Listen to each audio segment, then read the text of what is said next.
நான் இதே மார்ச் 9ஆம் தேதி இந்த இடத்தில் தான் பூமி பூஜை செய்து என்னுடைய பணிகளை நான் ஆரம்பித்தேன். இன்று தொடர்ந்து ஒரு நாள் கூட நான் இடையே விடாமல் என்னால் இது ஒரு வைகைன்றது ஒரு சாதாரண ப்ராஜெக்ட் கிடையாது, அது ஒரு பெரிய ப்ராஜெக்ட். ஒரு தனி மனிதனால் என்ன செய்ய முடியும்? ராஜன் சார் மாதிரி எங்களுக்கு ஊக்கம் கொடுக்க கூட பல பேர் ஆட்கள்லாம் எனக்கு ஊக்கம் கொடுக்குறாங்க. அந்த தைரியத்தை வைத்துக்கொண்டு நான் கடந்த 450-60 நாட்கள் ஆயிருந்த இன்றோடு வைகையில் இடைவிடாமல் பணிகள் செய்து கொண்டே இருக்கிறேன். எதற்காக, யாருக்காக? எல்லாம் காரணங்கள் உண்டு. உங்களுடைய அடுத்த தலைமுறைக்காக, உங்களுடைய குழந்தைகளுக்காக, வாழ்வாதாரத்துக்காக. இயற்கை நீர் ரொம்ப ஒரு முக்கியமான ஒரு விஷயத்தை நீங்க மனதில் கருதி கொள்ளணும். இது யாருக்காக நம்ம வைகையை போராடுறோம் அப்படின்னா, நம்மளோட இந்தியாவில் 4வது பெரிய நதி வைகை நதி. அந்த நதிக்கு அவ்வளோ பெரிய வரலாறு, அவ்வளோ பெரிய புராணங்கள். நம்ம வைகை நதி ஓரத்தில் தான் நம்ம நாகரிகம் பிறந்த இடம். அதை பற்றி பெருமையாக பேசினா நம்ம நிறைய நேரம் பேசிட்டு போகலாம். ஆனால் அன்னைக்கு அந்த நதியோட அவலங்கள் உங்களுக்கு தெரியும் எப்படி இருந்தது என்று. அதனால் நம்மளால் முடிந்த வரைக்கும் என்னால், நான் என்னுடைய பணி, எனக்கு ஆற்றல் ஆண்டவன் கொடுத்துருக்கிறான், எனக்கு கொடுத்துருக்கான். உங்களுக்கு கொடுக்க வேண்டிய ஒன்னே ஒன்று, நாம இதை மாசுபடுத்தாம பாதுகாக்க வேண்டும். அவ்வளவுதான் மக்களே, வேற ஒண்ணுமே நான் கேட்கல உங்ககிட்ட.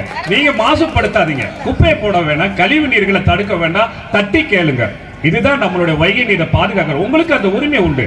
நீங்க இந்த மண்ணில் பிறந்திருக்கீங்க, எல்லாத்துக்குமே உரிமைகள் உண்டு. நான் இன்னைக்கு கேமரா போட்டிருக்கேன். காரணம் என்னன்னா, வைகை சுற்றி 250 கேமரா போட்டிருக்கிறேன்.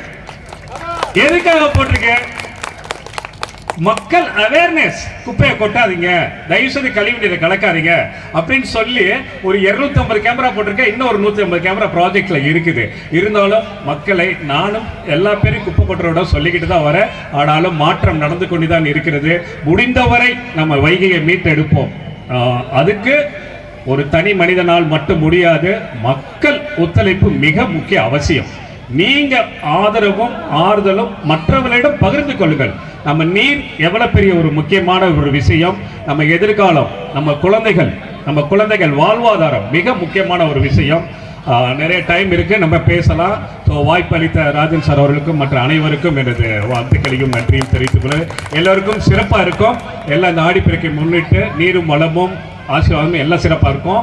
இன்னொன்று, நான் இன்னைக்கு இந்த 1000 பேருக்கு உணவு கொடுக்குறேன் அப்படின்னா, அது வைகையோட பூஜை போட்ட இந்த இடத்துல தான் பூஜை போட்டேன். இன்னைக்கு 512 நாள் நான் உணவு கொடுக்குறேன்னா அதுக்கும் வைகையோட தாயோட துணை தான். இதை நீங்க மனதில் கருதி கொள்ளவும். அதோட துணை இருக்க போய் தான் இன்னைக்கு நம்ம 1000 பேருக்கு உணவு கொடுக்க வேண்டியது ஒரு ஆற்றல் கிடைச்சிருக்கு. ஸோ ரொம்ப நன்றி.